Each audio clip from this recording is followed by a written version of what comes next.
friends, classmates? Was there anyone who picked it up, and did you get any assistance? When you highlighted the fact that you closed yourself up, there must have been someone most probably who can kind of like sense and say, I think his behavior is a little bit awkward lately. And how did they approach you, if they did and if they didn't? And also maybe giving some insight as to if one is found in a situation where they have an individual that is struggling, what then to do?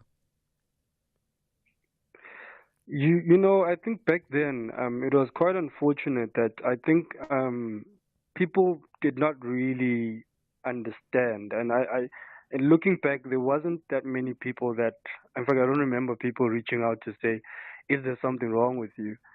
Um, I think it was a one-on-one battle, and I think that's why a lot of people can even find themselves contemplating suicide because it's normally an isolated thing.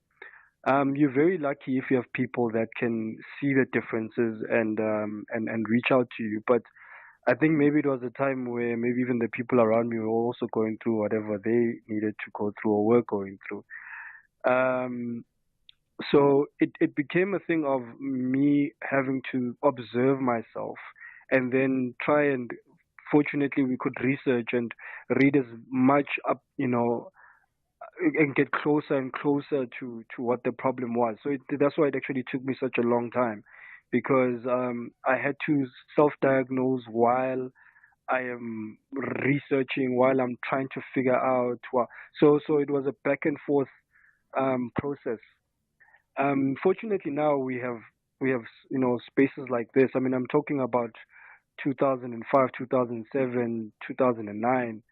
So now here we are 2025. Now we have advocates. Now it's a topic that we are putting out there, and people can diagnose themselves much quicker. So we have really made movement, and we and our families are aware. And I don't think my family could have known what was wrong with me at the time because this was not a conversation that we were having. Mm. So I think, yeah.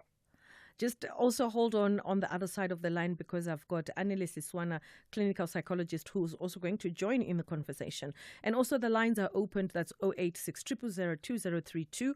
Or you can send us a voice note. Keep it crisp and not more than a minute. That's 061 410 4107. That's 061 410 4107. And we're talking about Men's Mental Health Month. And this is an awareness campaign primarily focusing on the specific mental health challenges men face, particularly in the month of June. Well, we're encouraging open conversations about mental health. We hope that, in these dialogues or these communications, we reduce stigma, promote seeking help. While June is the main focus, some initiatives extend their efforts throughout the year, like Movember, which also highlights men's mental health. But let me introduce our other guest, Annele Siswana, clinical psychologist. Good to have you on the show. Hello, sister. How are you? I'm very well, thank you. Thank you for making time this afternoon.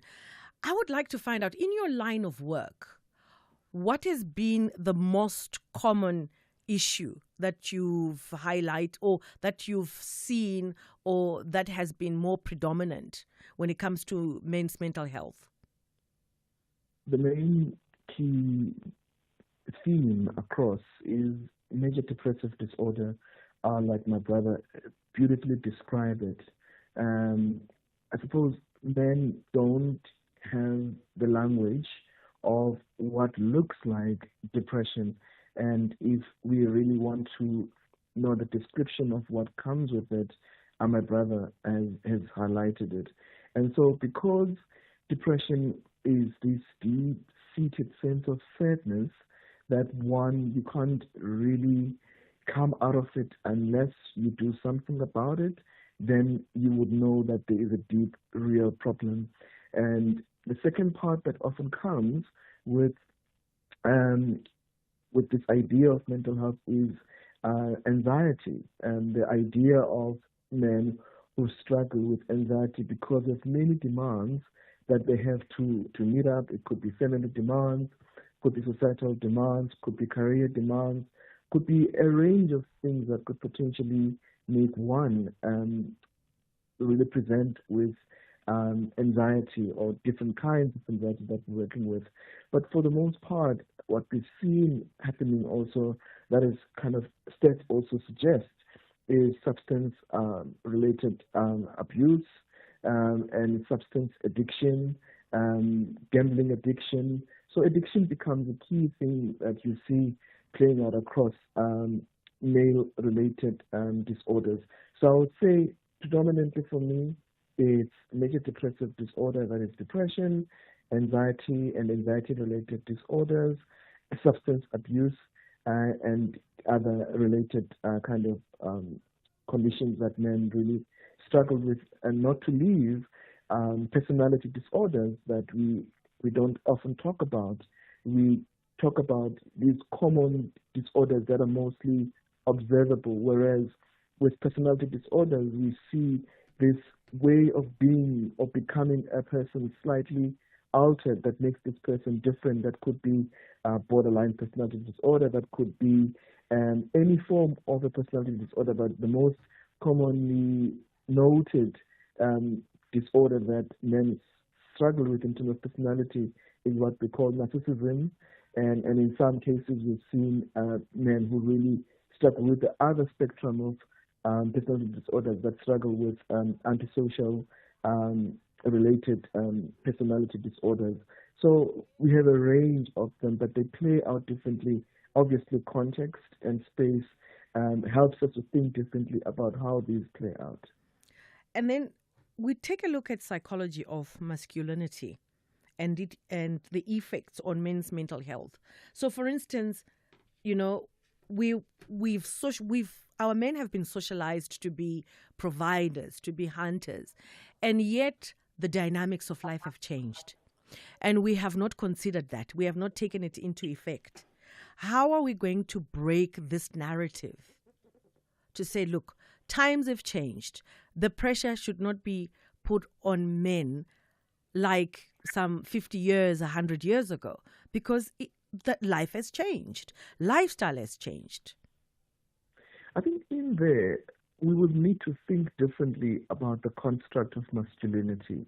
The kind of dominant masculinity that we talk about is one that is framed within very strong heterosexual or kind of male ideas of what it means to be a strong man, what it means to be one that figures it out. I mean, there's a social construct, indoor must.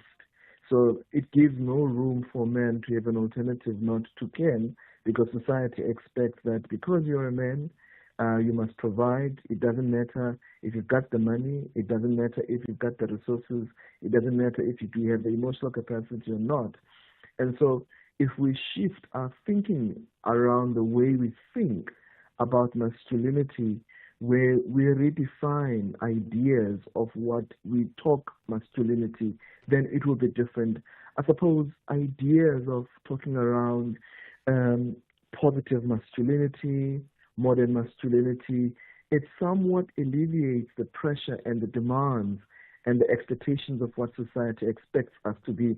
Even for men who are like me, who identify as queer men, society still says, whether you are attracted to the same sex or not, and we still expect you to be a man. So there are these psychological, social demands that are placed on men that give men no other room but to keep aspiring for this constant performance, even to their detriment.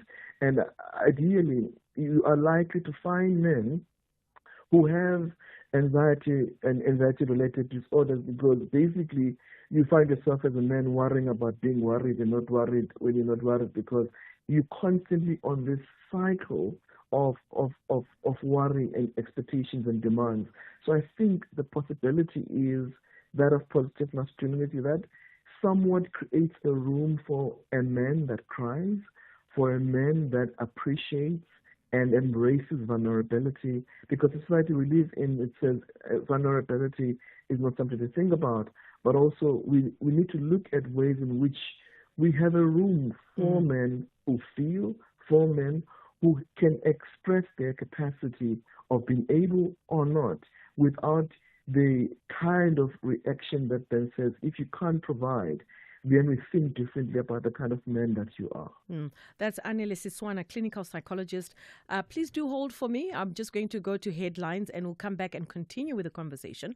Also, on the other side of the line, I've got Nsikelelo Mzibomvu, visual artist, mental health activist, and also sharing his journey. And when we get back, I would also like to, maybe this is something you can ponder on, and Nsikelelo, the question that I've just asked our clinical psychologist in terms of masculinity, how you felt and how you feel now, and what it is, the steps and whatever steps that you took to reach this point where you acknowledge that I have a problem, and then take another step to say, this is how I'm going to manage it. When we come back, it's time for news. It's 1:30. Thank you, Bertha. On the news headlines on SAFM, the South African Weather Service has issued an orange level 9 warning for the OR Tambo District Municipality, citing continued flooding risks despite a predicted decrease in rainfall. Discussions on pandemic prevention, preparedness and response of the world is underway at the 4th G20 Health Working Group meeting in Johannesburg in Gauteng. And there's been a mass shooting at a secondary school in the southeastern Australian city of Graz. Local media have reported up to 9 fatalities. A full update follows at the top of the hour. At Bertha Charuma 1 on Twitter. And we're talking about Men's Mental Health Month, exploring unique ways mental health conditions. We're talking depression, we're talking anxiety, substance abuse that men face, and how they get to that space and not really understand or even know how to find help. But we thought we could have a well-rounded conversation. I've got Anele Siswana, clinical psychologist on the one side, and then I've got Nsikelelo Mzibomvu, visual artist, mental health activist, to share his journey on the other side. Nsikelelo, coming to you, but also let me just share the lines if you would like to be part of the conversation. It's 086 000 2032, or you can send us a voice note on 061 410 4107. That's 061 410 4107. Nsikelelo, I want to come to you. Let's unpack the masculinity bit. Psychology of masculinity and the effects it had. Right. There's two narratives here. One, there's a societal narrative of what masculinity is, and then there's the experience of masculinity. So society has to do with the constructs and the expectations, and as our doctor said, Dr. Mast and all sorts of things that you are expected to do. You must have all sorts of money, all sorts of. But then there's the experience of living as a man, and which does not meet the social expectations. And that disconnect could do two things. Either you could crumble under the social constructs as a man, or it could lead you to go inside and find yourself and find what does it mean to be a man yourself. And that has a lot to do more with your grounding. It has, your emotional stability and understanding what is, first of all, your way of processing emotions. Is it normal?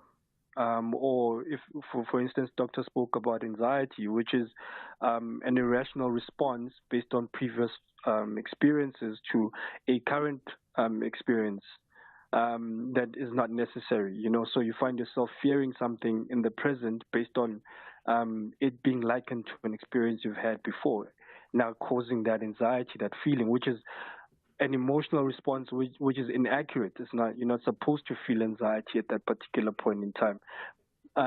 So how then do you process that? How do you ground yourself to a point of recognizing that it's not an appropriate emotional response at that point in time? And then how do you then overcome it to find the appropriate emotional response and calm yourself? So the experience for me of being a man, the experience of masculinity, I believe should be what we start highlighting as opposed to trying to change society and its expectations, because that's more of an outside perception. And I'm saying this because the healing process requires us to do it from the inside. And so masculinity must be a conversation that we do from the inside out. Then we can then define how masculinity is. I think also let's allow our listeners to partake and engage. I've got Anonymous online. Good afternoon and welcome to the show. Good afternoon. How are you? I'm very well, thank you. Go ahead. Good. Yes. This thing of us men not talking, like on the serious note, it hurts us a lot because I lost my job 4 years ago, which I was in a car accident and I lost both my eyesight and then lost my job and also my wife, so I was only left with my kids. I lost my wife from the accident, so I was left with the kids, and it hurts me, every day, since I can't take care of them. We only survive on disability, and for the past year we never had electricity because I owe 8,000 to the municipality and I cannot pay that. And we don't have grocery at the house.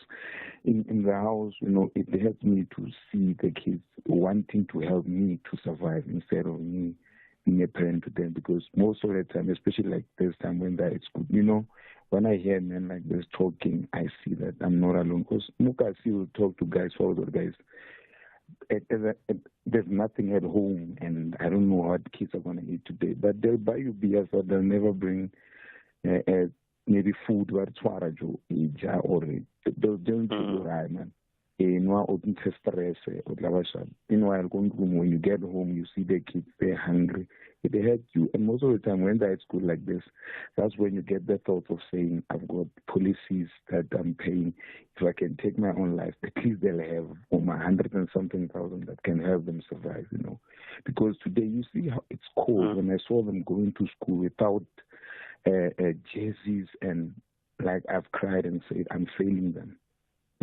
And you have that thing where when they go to school, they come and hug you and all go on aparatus, because I can't see them, but they'll go on aparatus, and they don't have warm clothes to go to school. And when they get to school, there's not school uniform, so they need to go with just proper uniforms. So if they don't have jerseys and proper jerseys for school, they just go like this. So when they go to school, you cry and say, I wish I can just pass on, so I don't see all these things. Yeah, and taking your life is not, it won't answer. It'll partially, it's so minute, because you don't know what then will happen. How will those kids benefit from what you think they'll benefit from?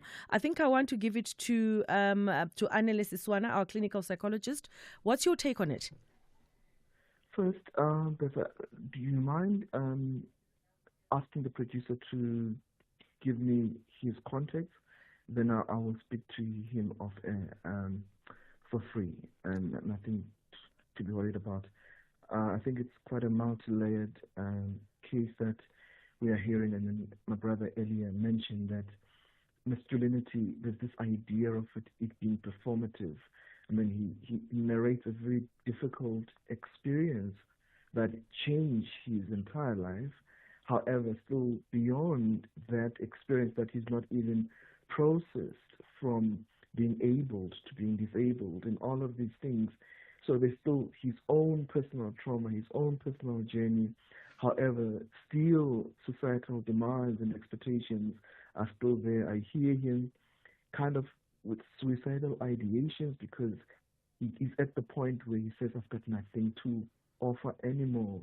And so I think this is what takes men to these very deep spaces, that in the end of it all, we see the possibility of suicide for many men because they see no other option. And I want to say to my brothers that as much as you may think within your realm and what you are capable of, there are many other alternatives, and kind of men who are like me, who have spaces to create a room for men to talk to another black man who understands the reality of what you're actually going through. So I'm happy to journey with you as a brother beyond being a psychologist, just to provide the space for you just to be heard. And I think that a number of men, what they need is just an ear. Absolutely. Anonymous, I hope you do not mind. I will just take you back to my producer, and then we'll make sure that the two of you with our clinical psychologist can then have a moment off air, if that's fine with you. Yeah. Okay, let me go to Thomas. No, before I go to Thomas, I see you. I just need to go for a short commercial break, and then we'll come back and continue with our conversation. And we're talking about men's mental health. Because it is the month of June and we're really putting it on the spotlight. On the line, I've got Anele Siswana, clinical psychologist, and then I've also got Nsikelelo Mzibomvu, visual artist, mental health activist, to share his journey. And the lines are opened for any conversation. It could be ideas. It could be something you're going through and you just don't know where to start. Today, this is the platform, 086 000 2032 or 061 410 4107. We'll be back. If you think you cannot afford a lawyer, think again. Clientele Legal has made professional legal services affordable for you. Whether it's a civil, criminal, or labor-related matter, we have a nationwide panel of attorneys standing by to assist you. SMS SAFM to 32195. That's SAFM to 32195 and we'll call you back. Clientele General is a licensed non-life insurer and an authorized FSP. Standard rates and terms and conditions apply. 13 Southern African nations and North African guests, Morocco, will battle it out for the ultimate glory in the Hollywood Bets COSAFA Cup 2025 in Mangaung, Bloemfontein. Catch the beautiful game on SABC Plus, SABC Sport on DTT Channel 4 and SABC 1 from 4 to 15 June. Stay tuned to SABC Sport. For the love of the game.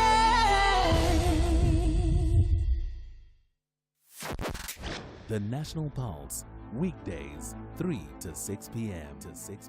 What percentage of these schools, these initiation schools, are effectively illegal or illegitimate and they needed to be shut down? What would you think? My brother, you cannot have a percentage because some will be opening for the first time as we are going to the winter season. That is why we say a school that will not have been registered will not be allowed to operate. The Minister of Cooperative Governance and Traditional Affairs, Velinkosi Tlabisa. Ashraf Garda on SAFM. Find the podcast at safm.co.za. You are listening to The Full Circle. And this is the last leg of this particular conversation, talking about men's mental health. And Thomas, I did highlight. I saw your name. Good afternoon and welcome to the show. Hi, this is Peter. Thanks, man, for welcoming you. Yes, go ahead. You know, you guys are doing a good job. The two gentlemen, they are doing a good job. Just hearing my brother speaking just now. I mean, and I almost said, no, it's fine, let me not speak, because what I'm saying might be perceived to be against what they're doing. One of the things I think, Sis Bertha, our gentleman there as our guest should be looking at is we are trying to change what has been there since men became, basically. Since men became. It's almost like what we're doing is we're saying the sun needs to change because we have progressed as people who are benefiting from the sun. I don't know if that analogy makes sense. And the more we have problems because the sun is not cooperating and the resultant problems we are saying is because the sun doesn't want to play ball. Not understanding that in whatever we're doing as our lives change, we are not paying attention to the fact that not only is our lives changing, but we have tampered with the base, the foundation of life itself. Mm. And it is not 100 years old, the fact that the man is the head, is the provider. The idea of equality is about 500 years old at the most. But man has been in the lead from I don't know, from whenever. And when we change, I'm not against change, but when we change and we change the foundation, the house is going to come crumbling down. It doesn't matter what we try to do to have it stand. It's not going to stand because the foundation has been affected. It's like we're saying the donkey should, we do all the workshops and the packages to learn how to ride a dead donkey. And because we are not successfully riding the donkey, we're saying something is wrong, let's come with more ideas. The donkey is dead. I don't know if it makes sense what I'm saying. Thomas, point taken. I'm going to hand it over to Anele, and also in wrapping up. Yes. Hello? Yes, I'm here. Anele? I think that what my brother there is highlighting is kind of the way we think generationally about masculinity. And so the movement of where we are now, we are shifting towards redefining ideals of masculinity. We're not saying let's change everything and our way of thinking about masculinity, but we're saying let's reimagine the kind of men that we want to see. I suppose the next generation of young men we raise, those who grow up being told, I love you, those who grow up being told they are good enough, are the kind of men that will give us an idea of what positive masculinity looks like, of what it means to be a man that acknowledges who you are beyond the normative of social constructs and the expectations and then the demands that can come with what it means to be a man. But my take home for me would be we need to destigmatize the way we think about vulnerability in relation to men. We need to allow the space and the room for men to cry, for men to break down, for men to be genuinely sincere about their emotions without putting pressure and expectations around them. And again, the idea of boys, I think with the ideas of changing our mental way of thinking about young boys, and again with the idea of boys, that we're not talking about only straight boys, we're talking about queer boys, boys who may not necessarily fit the dominant construct of what it means to be a man. They're still boys, they still want to be men, but there's something particularly different that they want to engage the world differently. However, we find society pushing alternative men, in quotes, as the kind of men that probably need to change to subscribe to these ideas. But overall, let's normalize the idea of men going for therapy. Let's normalize the idea of men talking positively about their experiences of mental health. I love my brother there who's online, yes, who really gave us a beautiful narrative. That the beautiful thing about this topic today, Bertha, is that the issue of gender has nothing to do with how we feel, because emotions know no gender. Absolutely. Emotions are a human experience.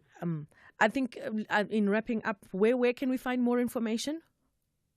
You can find me on 072-048-6361, 072-048-6361, as well as bookings at anelesiswana.co.za, as well as Instagram, anele_Siswana, but mostly for WhatsApp inquiries and bookings, it's the 072-048-6361, mostly for bookings, not for general inquiries. Thank you. That's Anele Siswana, clinical psychologist. Thank you so much and have yourself a great Tuesday. Ntsikelelo Mzibomvu, I know that I have just shifted you and put you in a corner there. I've not forgotten about you because you're a visual artist and mental health activist, and also sharing your journey. This could be a platform where if you give out your information, someone may feel more comfortable to interact with you. Will that be perfectly fine if anyone is interested?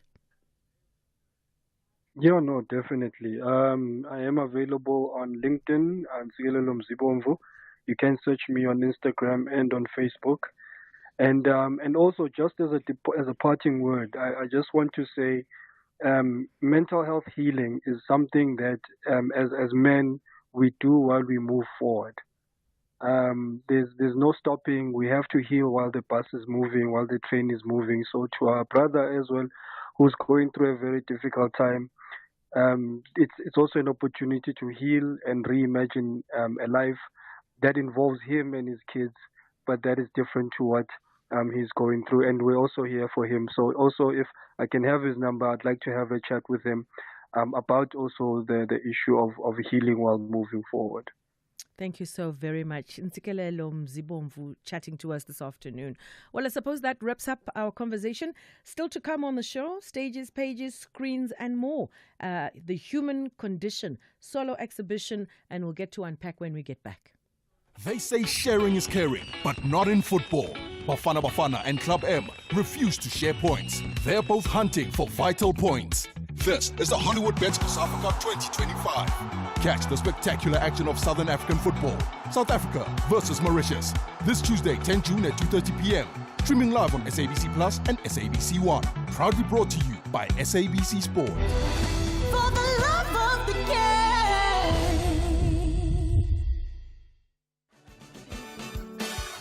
This Youth Month, SAFM celebrates the spirit, power, and potential of young South Africans. Join us as we dive into conversations that matter, from innovation to education and skills for the changing world. Empowering youth for meaningful economic participation. Because at SAFM, we're not just talking, we're leading the conversations that move us. Stages, pages, screens, and more. And we are going to unpack a solo exhibition by Vili Bester. That is on now until 28 July at the Kwena Art Institute, Castle of Good Hope in Cape Town. And they are pleased to present a solo exhibition by globally acclaimed South African artist Vili Bester, which opened since 29 May. And this will showcase, they will feature a selection of Bester's most impactful works, emphasizing his legacy as a powerful voice against apartheid and an advocate for human rights. His art engages deeply with themes of historical significance and also stands as a powerful testament to creativity as a tool of resistance. And to join us, I've got Calvin Gilfillan, CEO of the Castle of Good Hope. Good afternoon and welcome to the show. Hi, good afternoon, Bertha. How are you and how is the listeners? Wonderful to speak to you from beautiful and sunny Cape Town for a change. It's cold in Joburg, but I'm fantastic apart from that. Let's talk about this exhibition. It's already been running and it's going to be going on until the 28th of July. Yes, it's hugely significant for me and for the castle from two historical moments. And I want to take you back 35 years ago when Dr. Vili Bester, as a young anti-apartheid artist who used their art as protest. Solomon Siko, Salman Pakir, and all of these guys in Cape Town formed a collective where they used their art as an expression against apartheid. He was then invited to the castle about 35 years ago, so 5 years before Mandela was released. And when he got into the gate, the big green gate of the castle, he was stopped by a man, by a soldier, somebody in military attire with a gun. And this guy asked him, where are you coming? Where are you coming to? And Vili said, but I'm invited to be part of an art exhibition here. And this guy was rude to him, even pointing the gun at him. And he refused to come to the castle. So for 35 years, Dr. Vili Bester stayed away from the castle. And eventually last week, 2 weeks ago, he came to the castle very reluctantly to exhibit his exhibition called The Human Condition. So I hope I've given the historical context, where he's coming from and what he's trying to do with his art in the current South Africa, in the current world, which is crazier in many instances than 35 years ago. No, it does make a lot of sense to give historical background, because I think it forms us of how he's come forth and why he's exhibiting now. Let's talk about the theme of his new work that he's going to be exhibiting. What can be expected? Yeah, so I had the honor to speak to him for a couple of hours. And he says the human condition is that 35 years after apartheid and the oppression of apartheid and the brutality of apartheid, and them had to almost self-censor their art to be acceptable during apartheid. We are now 35 years later, or 40 years later, and now he has to confront new challenges.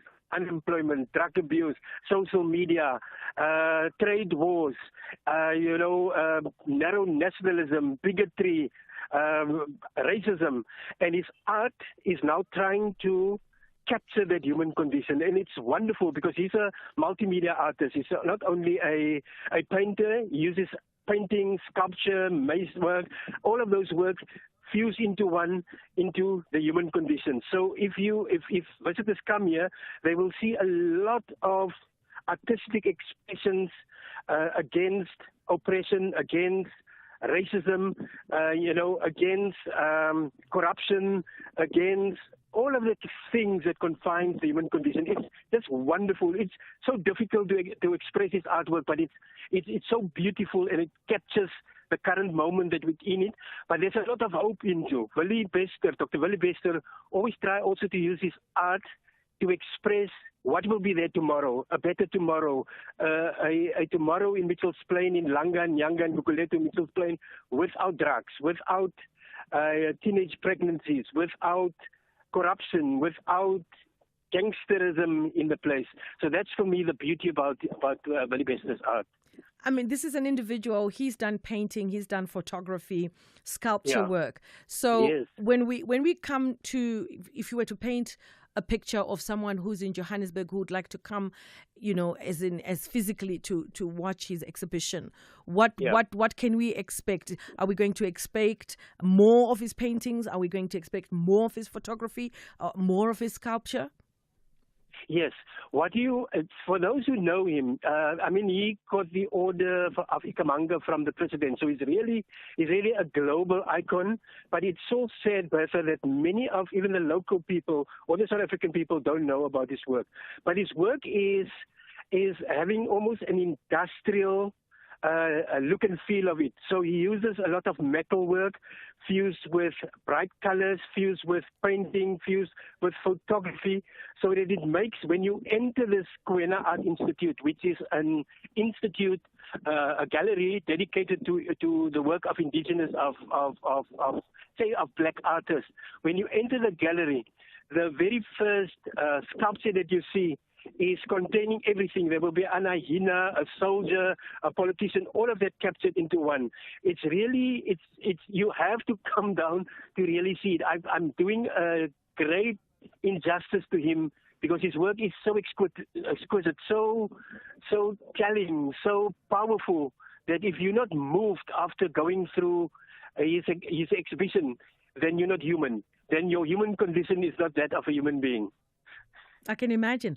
So his work, I see that, he tries to provoke, the big question. To say, look, reflect. We have to reflect. And having been in this space for so long, I mean, if you're in a space for over 30 years, for 20 years, that's a long time. Yeah. Do you have an idea, maybe, what he want us to take out of this particular exhibition this time around? Yeah. Willie Bester say that the world today, where, if you look at some of the superpowers who are prepared to go to the ultimate thing, the existential question, where they're prepared to press the button to destroy humanity, is warning and is telling each and everybody else, we have the moral duty to not let the bigots of the world, the races of this world, use the fact that they have access to nuclear power to destroy the world with whatever is in it. So his work is a cry against those powerful forces who wants to destroy humanity.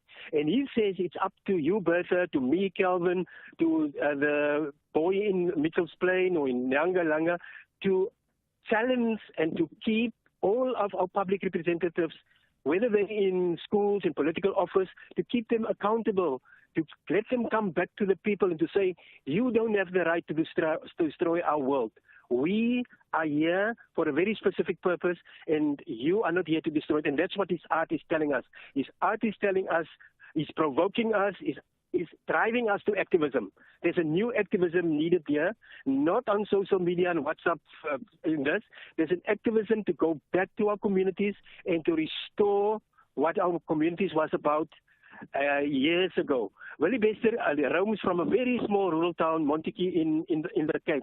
And when he goes back there, he's always very despondent. And his way to escape from the evils of the world, of the hardships of the world, is to go to art and use that art to speak to me and to you, to everybody, to drive us to activism, to drive us to take our fingers from the button on our phones, on our cell phones, and our PCs, and to do something about the condition of the human beings less fortunate than us around us. And for more information, Calvin, where do we go? You go to our website, www.castleofgoodhope.co.za. Calvin Gilfillan, CEO of the Castle of Good Hope, and we're talking about the work of Willie Bester, which is now showing until 28 July at the Kwena Art Institute, Castle of Good Hope in Cape Town. Calvin, thank you for making time and have yourself a great one. It is now time for news. It's 2.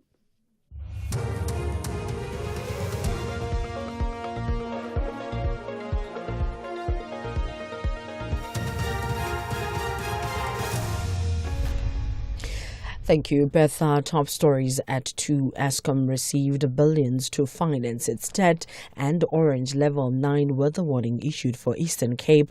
For SAFM News, I am Ondelambana, and a very good day. Eskom says it has received close to 500 billion rand from government to finance its growing debt. This was revealed by the executives of Power Utility when they briefed the Standing Committee on Appropriations on the Eskom Debt Relief Amendment Bill, which is currently before Parliament.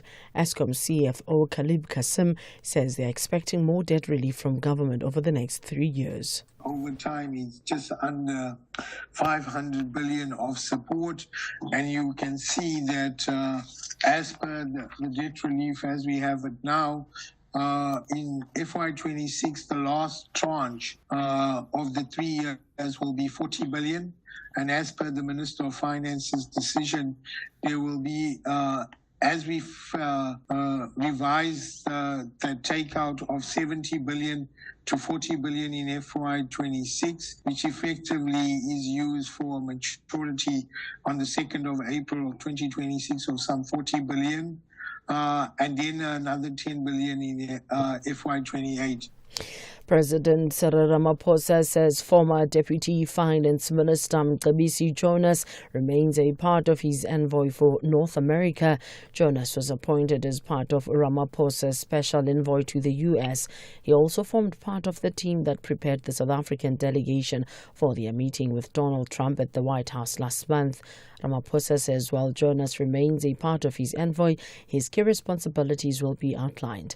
The president was speaking to journalists at the Sifako Makgato Primary School in Sourceville, Pretoria. By the way, I do have a number of envoys. The president appoints a number of envoys. I have an envoy for the Great Lakes, Jeff Khatebe. I have other envoys for various parts of the world and for various countries. So we should never single out Mcebisi Jonas as the only envoy in the government system. The South African Weather Service has issued an orange level 9 warning for the OR Tambo District Municipality, citing continued flooding risks despite a predicted decrease in rainfall. Some people are trapped in areas around Mthatha due to flooding. The OR Tambo District Emergency Services are assisting residents at the colony where one person was seen being swept away by flood water. Several people are believed to be trapped inside their homes. The Weather Service's Ayabongo Chungwana explains. In terms of the precipitation, we expect the precipitation to die down as the day continues today, but the warning is still going to stay there because the impact are still happening. The rivers are still full. People are not allowed to cross the bridge because there's water, and also there's going to be more damage that is still happening. So hence we kept that orange level 9. Discussions on pandemic prevention, preparedness and response of the world is underway at the 4th G20 Health Working Group meeting in Johannesburg, Gauteng. The week-long gathering comprising health leaders, experts and policymakers from across the world is expected to focus on, among others, pandemic prevention, preparedness, which is one of the 5 G20 Health Working Group priorities. During Health Minister Dr. Aaron Motsoaledi's keynote address, he emphasized that the pandemic agreement, which was adopted and supported by 124 member states, is a clear global consensus on the need for a new path forward. The lessons are solidified in the Pandemic Preparedness Resolution, which was overwhelmingly adopted last month at the World Health Assembly in Geneva under the auspices of the World Health Organization. This year was historic because after COVID-19, having learned a lot of harsh lessons and having seen the weaknesses of the world response, it was agreed that intergovernmental negotiating forum be established to negotiate what must happen if another pandemic comes. And it outlines exactly what must happen, what must the world do in case another pandemic comes, so that we don't repeat the same mistakes. There's been a mass shooting at a secondary school in the southeastern Austrian city of Graz. Local media have reported up to 9 fatalities. Among them, the suspected gunman is said to have been a learner. The BBC's Bethany Bell has more details. What the police have said officially so far is that at around 10 o'clock, they started an operation around a secondary school in the southern town of Graz. And according to media reports, shots had been heard from the school. The Interior Ministry says that there appeared to be a number of dead people, including the person who carried out the attack. The Austrian Broadcasting Corporation reports that a police spokesman says that he appears to have killed himself. Recapping the top story, Eskom says it has received close to 500 billion rand from government to finance its growing debt. I am Undelambana for SAFM News Headlines at 2:30. After school snacks, a bag of chips or maybe some biscuits, instant noodles for lunch. Ultra-processed products such as these may be high in sugar, salt or saturated fat. Having too much of these products could lead to diabetes, hypertension and heart disease. Our health is in danger. We have the right to know what's in our food. Demand front of package warning labels now. Sign the petition on heala.org. HEALA.org. Bafana Bafana are preparing for the World Cup qualifiers with 2 international friendlies against Tanzania on Friday, 6 June, and Mozambique on Tuesday, 10 June 2025 in Polokwane. Both matches will be at the new Peter Mokaba Stadium at 7:30 p.m. The tickets are available at Ticket Pro at 60 Rand for adults, 30 Rand for children under 12, and scholars in uniform. For more details, visit safa.net and Bafana Bafana on X. SAFM invites young people between the ages of 18 to 35 to take over the airwaves this Youth Month. All you have to do is send a WhatsApp voice note or text message to 061 410 4107 or email info@safm.co.za. Tell us which show you'd like to co-host and what youth-focused issues the G20 should incorporate ahead of the summit. And we could be calling you. Terms and conditions apply. Living your best life on the Full Circle.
You can always tell it's Vusinova, isn't it? Yeah, it is Vusinova. Welcome to the second hour of the Full Circle. Health and wellness, winter wellness teas, the best teas for colds, flus, sore throats. That's coming up next. So I like this. Very practical, straight to the point. As winter sets in, the cold, the flu season follows closely behind. Many of us look for ways to boost our immune systems, soothe sore throats, stay warm during these chilly months. While medication can actually play a role, you have to use your natural remedies like rooibos tea, that have been long. They've been used for years. When you are sick with a cold or flu, one of the first recommendations from a doctor is to drink more fluids. While water, other drinks are crucial to your recovery. Many people reach for tea to battle their illness. For employees around the world, tea can also help soothe the symptoms of an illness while on the clock. So yesterday I normally go for my boost every month, for my multivitamins, you name it. The queue that was there, it makes a lot of sense. No one wants to be ill. But then something unique that has shifted. Ever since COVID, we all take our health very seriously. And the nurse was just explaining that during this time of the year, the little clinic, it's a small little clinic, people come and queue up for their jabs, for their multivitamins, whether it's B12, or the B complex nutrients, magnesium, the whole works. It's quite fascinating to see the human race change their attitude. But then again, looking forward to speaking to our guest this afternoon, registered dietitian, founder of Nutrition Wellness Dietitian Omi Naidu. And we get to talk about some of the teas that we can take or remedies that we can take to make sure that we are warm and we are not sick. I think it was last week or the week before last week, if I'm not mistaken, there was this harsh flu that was doing the rounds where people were put out of commission. I'm talking coughing nonstop and being bedridden, and you have to be out of work for like a week, if not 2 weeks. So I think this is the best corner. So maybe you'd like to share some of your remedies, maybe some of the teas that you have now gotten used to, that you take ever so often. It'll be interesting to hear. 086 000 2032, or send us a voice note on 061 410 410 7 when we get back. Planet Earth, third planet from the sun. A cool place within the solar system where you can pause and take a deep breath without your lungs exploding. Home to an amazing array of wildlife and amazing landscapes that will leave you breathless either through wonder or fear. For humans, it's a place they call home, the only one that they have now. Team Surai follows a dedicated group of individuals dedicated to protecting the planet. Their mission: to encourage viewers to take concrete steps to protect the Earth. Catch Team Surai Thursdays at 6 p.m. S3, open up.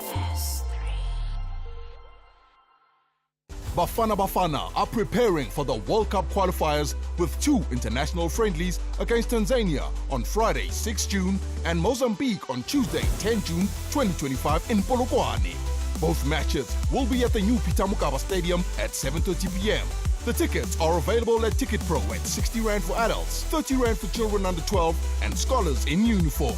For more details, visit safa.net and Bafana on X.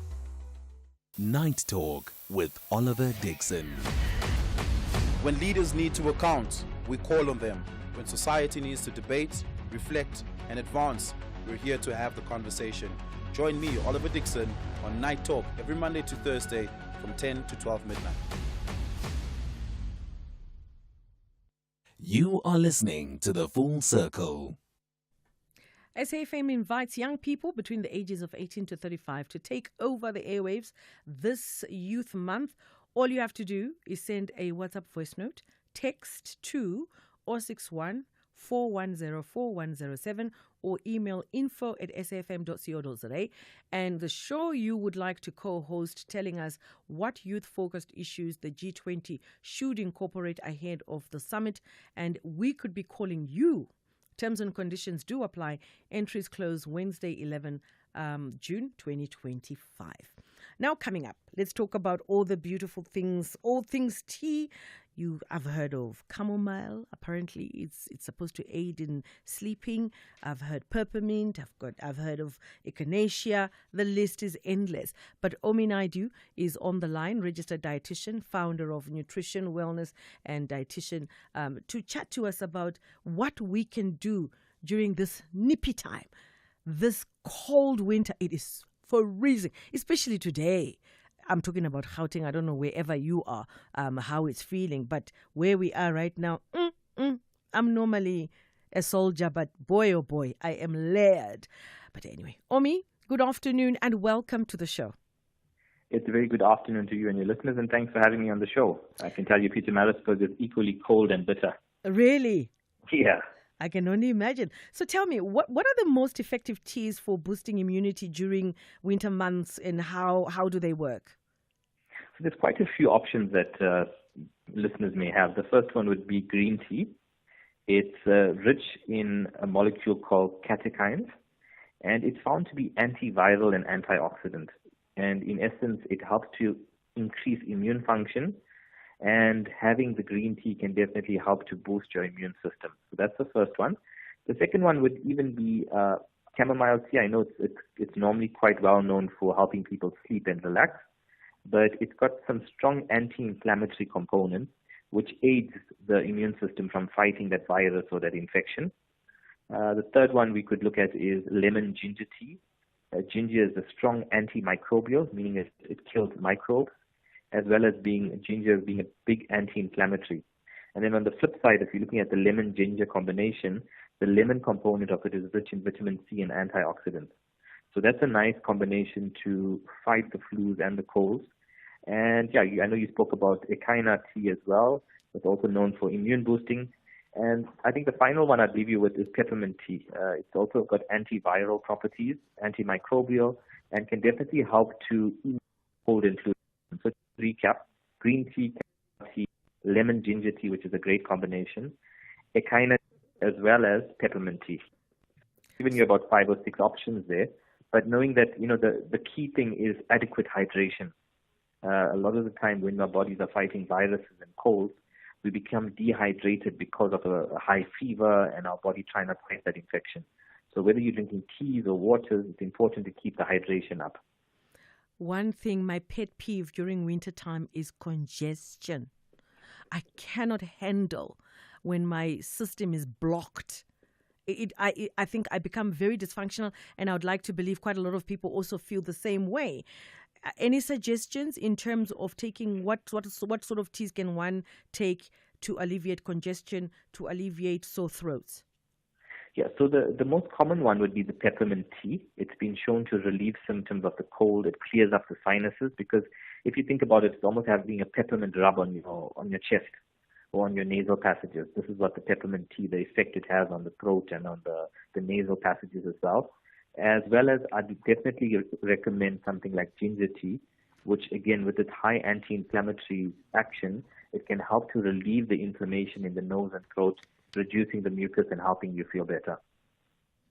Then how can tea be used in conjunction with other natural remedies to support overall health and wellness during this winter time? Yeah, so the important thing, I do a lot of media work, and the important thing is there's no one silver bullet. Meaning there's no one tea or there's no one thing that you're going to do that's going to keep you healthy and keep you fighting in terms of infections. When we look at diet specifically, the ginger tea has to be, or the teas in general, it can't replace a healthy diet. So in a time of being unwell, you need to have lots of fresh fruit and vegetables, because that's going to boost your immune system. You need to, as you said, have a lot of water. You need to have a lot of rest. And, it's a combined approach rather than taking it to one specific item. And then hibiscus, how good is it? What do we benefit from it? Look, I'm not too familiar with hibiscus, but I think if your listeners can stick with the 6 options that I've given them, you're definitely going to be having better recovery, especially come the winter season. And then are there any other teas that are particularly beneficial for individuals with compromised immune systems, such as, those with chronic illnesses or taking immunosuppressive medications? Yeah, so definitely if you could try and have any tea and include a bit of vitamin C. So as I said, the lemon and ginger combination is great, but then so is the green tea option. Because of the catechins, it's what we call antiviral, antioxidant, and it helps to boost what's called the T cell activity. So that's a special cell in the immune system that can actually help with the immune suppression. And what is the best way to prepare and consume teas for maximum benefits during the winter months? And are there any other, potential interactions with medications or other health conditions that we should be aware of? Yeah, so I think there's definitely a lot of interactions when it comes to the teas, especially the herbal teas. But specifically in terms of timing, you don't want the tea to be replacing a meal. You want to also still be eating enough nutrition to help you recover from that infection.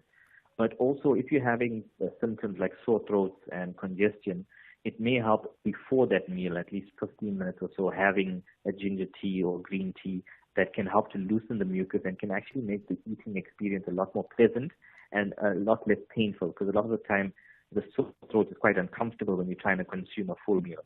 When we're looking at the sort of interactions from the tea side, we have black tea in general, which is high in caffeine, and it really can affect quite a few medications. The one of them is called phenothiazines.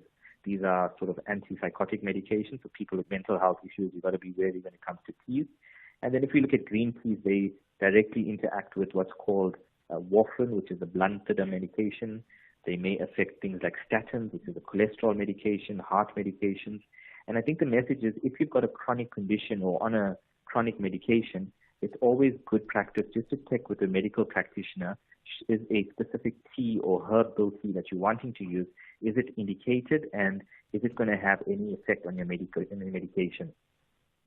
I've got a message from Sihle asking, how should I brew my tea? So normally I just take all my, I brew my tea overnight and then I drink it the next day. But I've often heard that you must just don't use too harsh water, like hard boiling water. Just drop in your tea bag, leave it for like maybe 3-4 minutes. Which is the best way? Which is the ideal way? So essentially, I think it's much of a muchness. The good thing is that the listener is having these kind of herbal teas or these immune boosting teas. A lot of the evidence out there says about 10 to 15 minutes in terms of steeping time, meaning you leave it in the cup for, the general rule, the longer it brews, the stronger that cup of tea. So the average time is about 10 minutes that's recommended very often to get that immune boosting dose. And then the benefits of diverting just slightly with lemons. We normally use the juice, isn't it? We squeeze the juice, and that's what we put in our tea. How good or how excellent, if they are at all, the pith and also just the outer of the lemon itself, is it more potent, or the juice that you squeeze is just as good enough? Yeah, so we don't normally recommend consuming the seeds and the outside of the skin for fruit like your bananas and your lemons and stuff like that. Essentially, lemons is one of the ways to get a good vitamin C intake. But, also in this time, us as dietitians, we widely advocate, aside from a healthy diet, is having a multivitamin. You might even have 1,000 milligrams of vitamin C as an effervescent just to boost you in that time, because very often your absorption might not be optimal because you're taking antibiotics, you're taking other medications. It's always a good idea to even just supplement with something like an effervescent of 1,000 milligrams vitamin C. And then onions, how great are they? I think they form part of a healthy diet, but as I said, there's no one silver bullet. Even the lemon is not one silver lining that's going to boost your immune system. You must remember that the biggest part of the immune system is actually in our gut. It's called the gut-associated lymphoid tissue. And if you have a healthy gut, it helps you to have a fighting chance for that infection. If your gut is unhealthy, it actually makes your infection a lot more prolonged. So when we talk about healthy gut, we're talking about the colors of the rainbow on your plate. So lots of diversity, and also not a lot of red meat, but more chicken and fish. And in that way, you're not having a pro-inflammatory diet, which is not so good for your gut as well. And can one overdose on herbal teas? Yeah, absolutely. I think too much of a good thing definitely is not indicated. And we normally say between 2 to 3 cups for the day might be great. But we must also know that a lot of them come with a caffeine intake or caffeine dose. And too much of caffeine is not good for mental health. It actually increases anxiety, it increases stress. It also then affects your heart health in that it can cause cardiac arrhythmias. And there's a whole lot of negative side effects in terms of too much of caffeine. And a lot of these teas do have caffeine. So we always say too much of a good thing, and moderation is always important. And let's just tie it up. Let's tie up our conversation so that whoever is listening can take away something and they don't forget. We spoke about the peppermint and the many other teas. Maybe if you could just recap as to what one can take just to make sure that this winter we are all fit to come to work and not lose any work time. Perfect. For immune boosting and anti-inflammatory, lemon and ginger tea. That's got a combination. Then if we're looking at echinacea tea, which is basically immune boosting, if you've got a bit of congestion and a sore throat and you're looking for some sort of relief to loosen the mucus, peppermint tea. And then the other two good teas are green tea and chamomile tea. Chamomile tea famous for making people sleep, but it's got a strong anti-inflammatory effect, and that can help with your immune system. And just before I let you go now, this is from me. What's better to take your like, for instance, your lemons, or it could be even your tea? Should you take it in its raw form, or getting it in a bag is just as good? When you say a bag, what do you mean? You know how they come nicely bagged, where you'll find that it's peppermint tea, it's already boxed it's in a tea bag. Yes. Otherwise you can have your peppermint in your garden. Yeah, so definitely the natural form is better, because with the natural form comes a lot more sort of higher quality vitamins and minerals very often. The more we process something, it tends to denature the vitamins and minerals. So definitely the natural form would be better. But, not all of us have the luxury of having extensive gardens. Most of us live in the cities, getting them grown in time to have it when you need it. I always advocate, if you're not going to be able to get the natural form, try and look at a supplement that can cover you effectively to boost your immune system. Omi Naidu, thank you so much for chatting to us this afternoon on The Full Circle.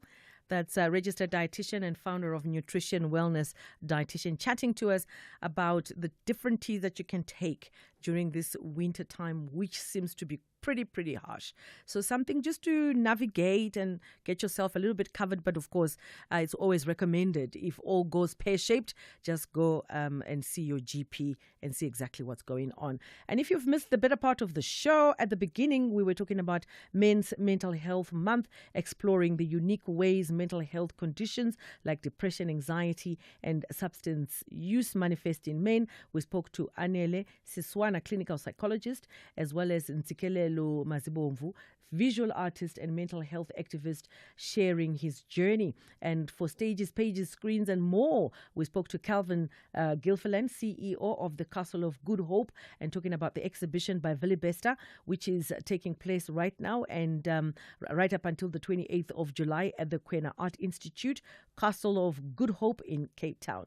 And coming up in the last hour of the show, or the last 30 minutes of the show, we'll be speaking to Adelina Nakachka Ntagerwa, master student at the University of Western Cape, talking about the research that our guest conducted in relation to refugee children facing relentless bullying. For now, let's cross over to the news desk. It's 2:30. Thank you, Bertha. On the news headlines, police say the 39-year-old suspect apprehended in connection with Likona Force's murder has been formally charged with the crime. The 14-year-old teenager's mutilated body was discovered in bushes not far from her home in Durban, deep in Rhodoport. Public Works and Infrastructure Deputy Minister Sihle Zikalala has refuted claims of involvement in the controversial 45 million rand Independent Development Trust lease, and Eskom says it has received close to 500 billion rand from government to finance its growing debt. This was revealed by the executives of the power utility when they briefed the Standing Committee on Appropriations on the Eskom Debt Relief Amendment Bill, which is currently before Parliament. A full update follows at the top of the hour. You are listening to The Full Circle. This program is brought to you by SABC Education, enriching minds, enriching lives.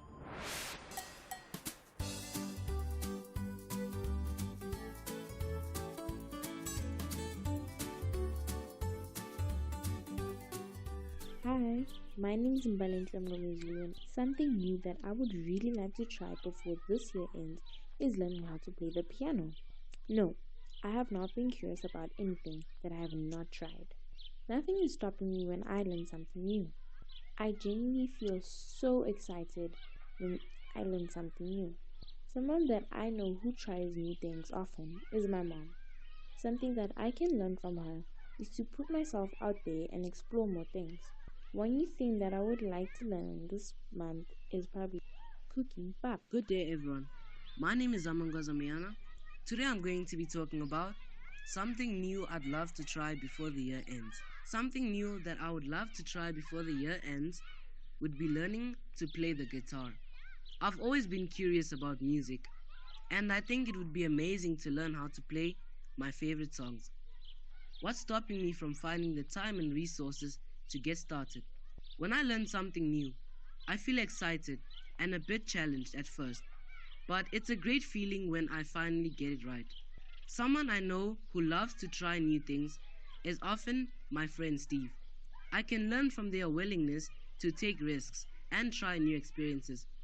If I could learn one new thing this month, I would pick photography because I love taking pictures and I want to learn how to capture beautiful moments.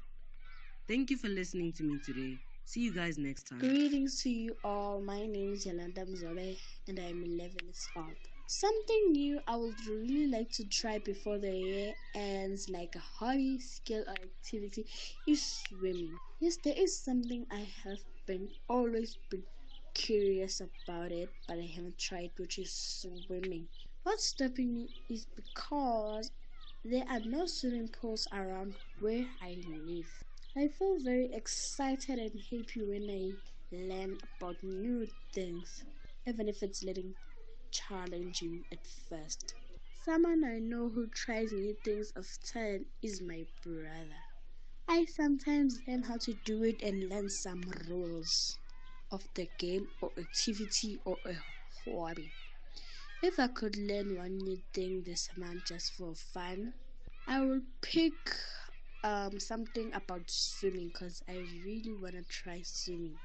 Thank you, everyone. Good day. My name is Monet Injolengobera. Something new that I'd really like to try before this year ends is an activity that involves sports, basically running and other sports activities, because I've been curious about it, but I haven't really tried it.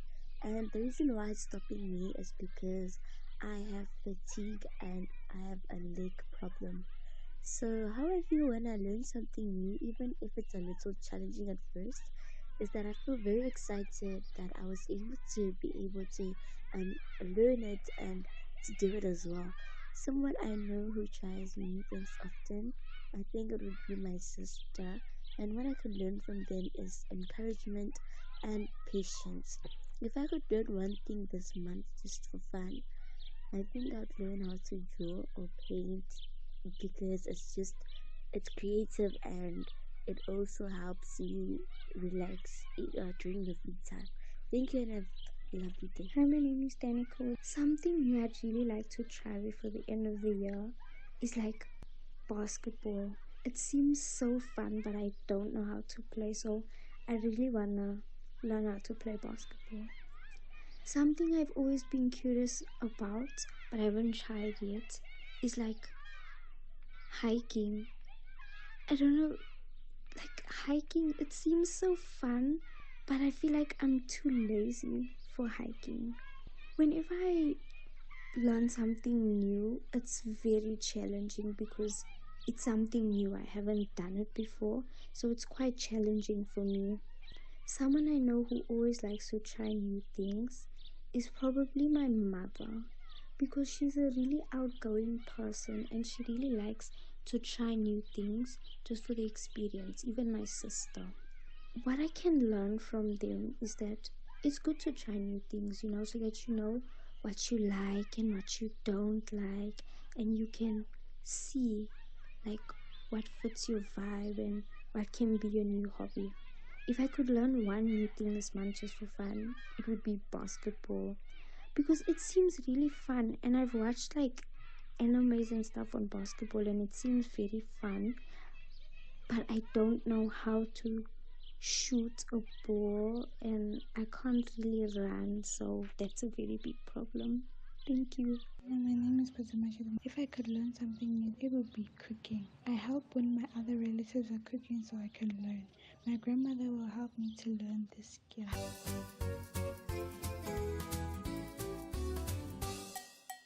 Hello friends and happy Tuesday. We are halfway through the year already. Can you believe it? There's still plenty of time to try something new before the year ends. What's something new you'd like to try?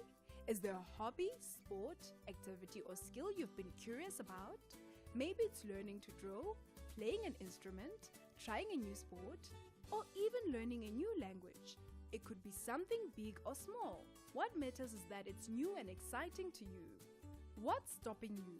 Sometimes we don't try new things because we feel shy, scared to fail, or even don't know where to begin. But remember, every expert was once a beginner. The only way to grow is by trying. Don't be afraid to take that first step. How do you feel when you try to learn something new, even if it's hard? Trying new things can be challenging, but it also feels really good when you keep going and start to get better. It builds your confidence, helps you discover talents, and keeps life fun and exciting. Do you know someone who always tries new things? Maybe it's a friend, a teacher, a sibling, or a parent. People who try new things often are brave, curious, and open to learning. You can watch how they do it. They ask questions, make mistakes, and keep going. That's something you can do too. So if you could learn one new thing this month just for fun, what would it be and why? Think about it. Then tell someone, and maybe they'll help you get started. No matter what you pick, remember you are always learning, growing, and discovering. Don't be afraid to try new things. The best part, you might just fall in love with something you never expected. Now go on, dream big, and try it out. That's it for today, friends. See you next time.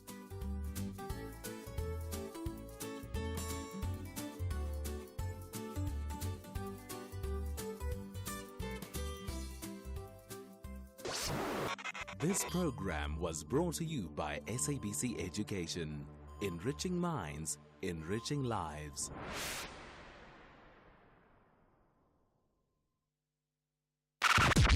Bertha Charuma on SAFM. SAFM invites young people between the ages of 18 to 35 to take over the airwaves this month. All you have to do is send a WhatsApp voice note, text to 061-410-4107 or email info@safm.co.za, and the show you would like to co-host, telling us what youth focused issues the G20 should incorporate ahead of the summit, and we could be calling you. Terms and conditions do apply. Entries close Wednesday, 11 June 2025. Catch the Tastemaster SA this Tuesday evening at 7:30 on SABC2 for a test of agility and creative flair as the contestants have to work in teams and learn how to trust each other. Guided by Judge Zolanene and guest chef Nathan Clark from the Test Kitchen fledglings, they'll need to stay sharp and think on their feet. Catch all the cooking drama on the Tastemaster SA. Tuesday evenings at 7:30, repeat Wednesdays at 1 and Sundays at 4 p.m. on SABC2.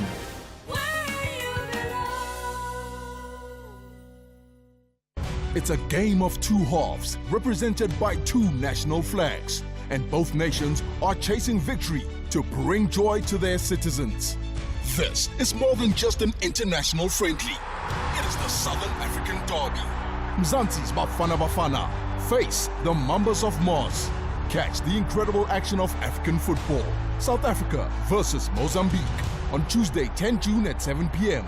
Streaming live on SABC Plus and S3.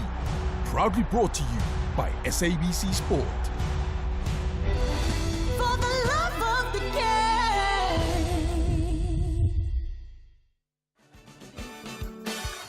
This Youth Month, SAFM celebrates the spirit, power, and potential of young South Africans. Join us as we dive into conversations that matter, from innovation to education and skills for the changing world. empowering youth for meaningful economic participation. Because at SAFM, we're not just talking, we're leading the conversations that move us. You are listening to The Full Circle. And if you've just tuned in, yes, it is SAFM, and these are some of the conversations that we engaged on. Men's mental health, exploring unique ways mental health conditions like depression, anxiety, substance abuse manifest in men. And we also opened up the lines. That's our WhatsApp line as well as our direct line. If you'd like to share your experiences, or maybe you have something that you share that could be of use to someone out there who's listening to you and I. And also we spoke about stages, pages and screens and more. The Human Condition, a solo exhibition by Bertha that is already running until 28 July at the Kwena Art Institute, Castle of Good Hope in Cape Town. And of course, just before we crossed over to headlines for past, we had health and wellness. We spoke to Omi Naidu, registered dietitian, and talking about wellness teas, the best teas for colds, flu, and sore throats. And we just, put quite a few on the map, but otherwise, I'm sure you or other people out there have also experienced different teas that they feel maybe they could be useful. It'll be interesting to share. You can always share with us on our WhatsApp line, which is 061 410 410 7. But also we do have our voice notes that we are going to be listening to. But before we go to the voice notes, we'll just take a small little musical detour and then we'll come back to the voice notes. And also looking forward to speaking to Adelina. She's driving. Let's give her a moment. She did a study. She's a master's student and did a study about revealing that Congolese refugee children face relentless bullying. How is it we're here? Especially if we are all from the African continent, we are cut from the same fabric. I don't understand why we would be here. But anyway, we all differ in the way we understand and consume and behave. So it will be interesting as well to hear your views in that regard. And hopefully we'll be able to speak to her before the end of the show. But for now, let's just take a small musical detour and we'll be back. You are listening to The Full Circle.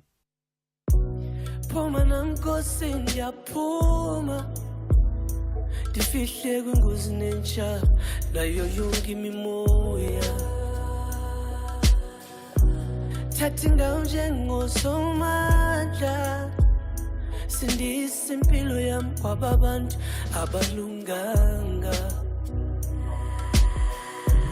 kuba namhlanje ndibonile uba silwe nenyama silwa nemimoya namhlanje ndibonile uba asilwe nabantu thi silwa nemimoya asilwe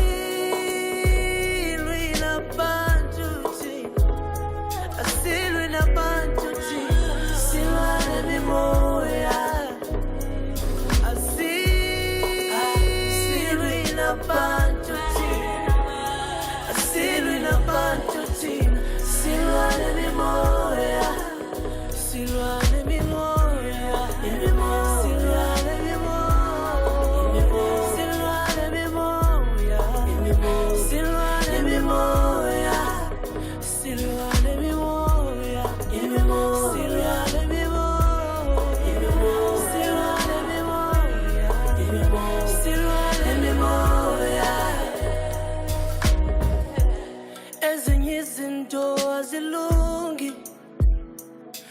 Ungazama zibanjwe moyeni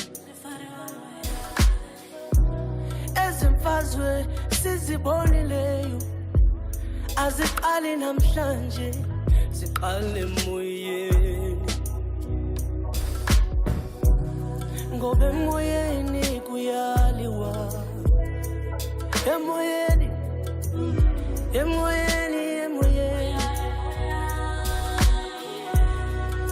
emoyeni emoyeni emoyeni emoyeni emoyeni kuyaliwa asilwi nabantu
Emimoya. It would have been great to speak to Adelina, but we need to give her a moment. She's driving her children, but if not, hopefully some other time. But in the meantime, in celebration of nature photography, that was Nature Photography Day. That is 15th June. It's actually coming. The South African National Biodiversity Institute invites all garden lovers, nature enthusiasts, photography fans to take part in a special campaign to capture nature's wonders. And I'm going to be speaking to Nonsikele Lompulo, Director, Marketing Communications and Commercialization, about what this is all about. So if you are a passionate photographer or maybe even a novice and you would like to take up this adventure, this could be quite fascinating for you. But let's get a little bit of more insight as to how this how this works. Nonsikele Lompulo is on the other side of the line. Good afternoon and good to have you on the show. Good afternoon and thanks for having me, Bertha. It's lovely to be here. Lovely to chat to you too. So tell me, I mean, in celebrating of nature photography, what exactly, how does this work?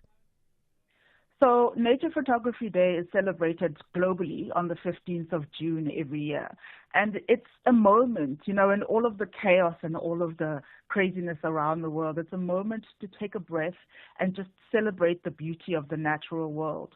We, as the South African National Biodiversity Institute, get to work and be in national botanical gardens and zoological gardens every day, but not everybody has that chance.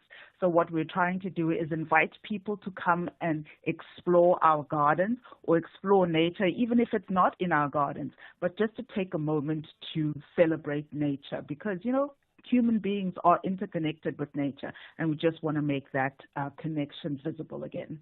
And who's eligible to enter this competition? I mean, are we looking at a specific caliber of an individual, or it could be anybody?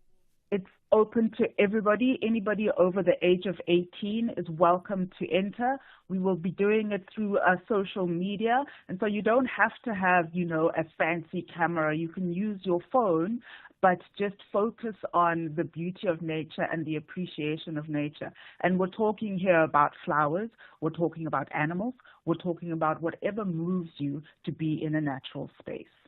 And you say to enter, you have to visit the SANBI, which is SANBI site. So you actually just tag us on social media. Our hashtags are hashtag Nature Photography Day 2025 or SANBI Nature Snaps. And then visit www.sanbi.org.za for T's and C's. But essentially, if you tag at SANBI_ZA on Instagram or South African National Biodiversity Institute on Facebook, we'll be able to pick it up. And then a winner will be chosen on the 22nd, after the 22nd of June. What we want to do is encourage people to come into our National Botanical Gardens to see just the splendor. I mean, now the aloes are flowering beautifully in our gardens. So we also want to invite people to just come and have a good time in our gardens and take pictures inside the garden.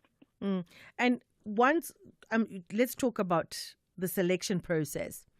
Is it going to be one of those where you are just notified? Is it going to be on social media? How does it work? And also your adjudicators, how do they operate? Just for interest's sake. Yes, no, so we will certainly be getting in touch with people on social media. We will DM the winners, and it will be the categories of, flowers or animals or whatever is inside our gardens. And it will be a voting system basically from the adjudicators in terms of the composition of the flower and what makes the picture, what makes the best representation of our gardens. So essentially, we just want people to come and celebrate nature within the auspices of our national botanical and zoological garden. You know that we run the Pretoria Zoo as well. And what do we stand to win? Well, this is the most exciting part because SANBI has a membership system where you can get unlimited access to any national botanical or zoological garden. We are giving away 2 memberships for a whole year, 12 months access to our gardens. And then you can, enjoy what we get to enjoy as SANBI employees as many times as you wish throughout the year. And then I should have done this right at the beginning, but it's always important to also know what the South African National Biodiversity Institute actually do, or what SANBI does. What does it specialize in? Other than looking after the 11 national botanical and 2 zoological gardens that are in 8 provinces in the country, Walter Sisulu in Roodepoort, Kirstenbosch in Cape Town, we have one in Thohoyandou, as well as in other gardens in the Western Cape, including the Karoo Desert National Botanical Garden and Betty's Bay. We do research. We monitor the state of biodiversity throughout the country, and we are now responsible for assisting the region, Southern Africa, in updating their national biodiversity plans to make sure that they conserve the nature that they are responsible for as government. So it is a dual role that we do, is policy advice as well as conservation. I know for a fact one of my most favorite places is the Walter Sisulu Gardens. I love going there. In terms of pricing for access, maybe if you could also just let our listeners know, and also when you have open days where, if at all it happens, that you can go in for free when you have events. So Walter Sisulu is 80 Rand for an adult and about half price for a child, and children under 6 enter free. But with the membership card, for any of the gardens, we have a regional membership. So for the national memberships, it's 800 Rand for an adult, 600 Rand for a student and for pensioners, and 400 Rand for a child. But as I said, younger than 6, you enter for free. And then for other Region 2 is Walter Sisulu Pretoria National Botanical Garden and the Zoo. It's 650 Rand for an adult for a year. So you can imagine it costs like 3 Rand to come in every time if you come every week. It's really, really worthwhile. And we have a National Gardens Week that we hold once a year, so that will be March next year. But we're looking to introduce a reduction in pricing for Tourism Month, which is coming up in September. Because I know $80 we're financially stretched, but also the gardens have to be maintained, and the Walter Sisulu is absolutely stunning. It is a stunning one, and the things that you can do are so very varied. It's not just a place for having a picnic, which is great, but you can also have a guided walks. We have you can book within any of the offices of the gardens, and also do hikes. The Walter Sisulu one is very famous for that very high hike that people so enjoy doing when they're training. And then if somebody would like maybe to have events within these gardens, where do they go? Who do they talk to? You can contact each of the gardens at sanbi.org.za, or sanbi.org is where you will find information for each of the gardens, and depending on which area you want to come to. But talking about Walter Sisulu, we have Loyiso performing on Sunday, the 14th of June, just wanting to slip that in there, and another concert coming up on the 28th of June. So keep an eye on the social media pages of Sisulu Garden. So once again, nature photography. So if you would like to enter, simply visit Sanbi Botanical or Zoological Garden between now and 20 June 2025. And whilst you're there, take a photo, capture something that catches your eye, and you don't have to have a professional camera. Well, if you do have, good for you. But otherwise, you can just use your phone, your Android. I think we've got phones that have absolutely amazing cameras, and then you send your pictures through.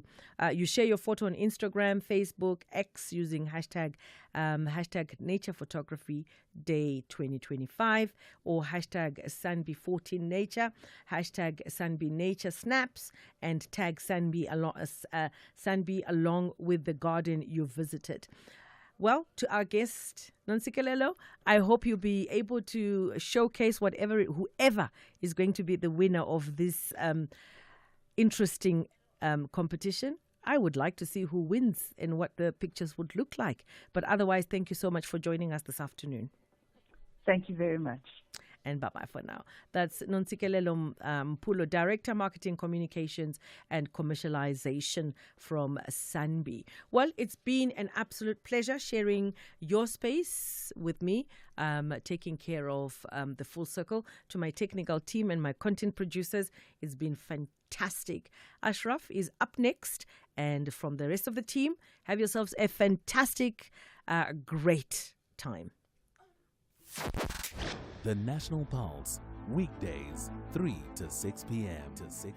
What percentage of these schools, these initiation schools, are effectively illegal or illegitimate and they needed to be shut down? What would you think? My brother, you cannot have a percentage because some will be opening for the first time as we are going to the winter season. That is why we say a school that will not have been registered will not be allowed to operate. The Minister of Cooperative Governance and Traditional Affairs, Velinkosi Tlabisa. Ashraf Gada on SAFM. Find the podcast at safm.co.za. Oliver Dixon on SAFM. So from a timing perspective, has the President instructed the Minister over the last 2 weeks or so to complete drafting this policy directive and to gazette it as soon as possible? To my knowledge, there hasn't been any pressure from the Presidency in this regard, and I think that the communication from the Office of the Presidency to the media has been that Starlink wasn't specifically discussed inside. I can fully understand why the timing would look suspect. That's Gwena Moloto, the spokesperson of the Minister of Communications and Digital Technologies, Soli Malat. This week, today, Fridays, 6 to 7 p.m. You are listening to The Full Circle. And of course, I have point of correction there. It's not Ashraf who is in his show, but Kethim Shashana will be taking care of business on the National Pulse. And you know, they talk about everything that is current. So have a bit of fun, and also don't forget to engage and share on the available lines 086 000 2032. From myself and the team, it's time for News is 3.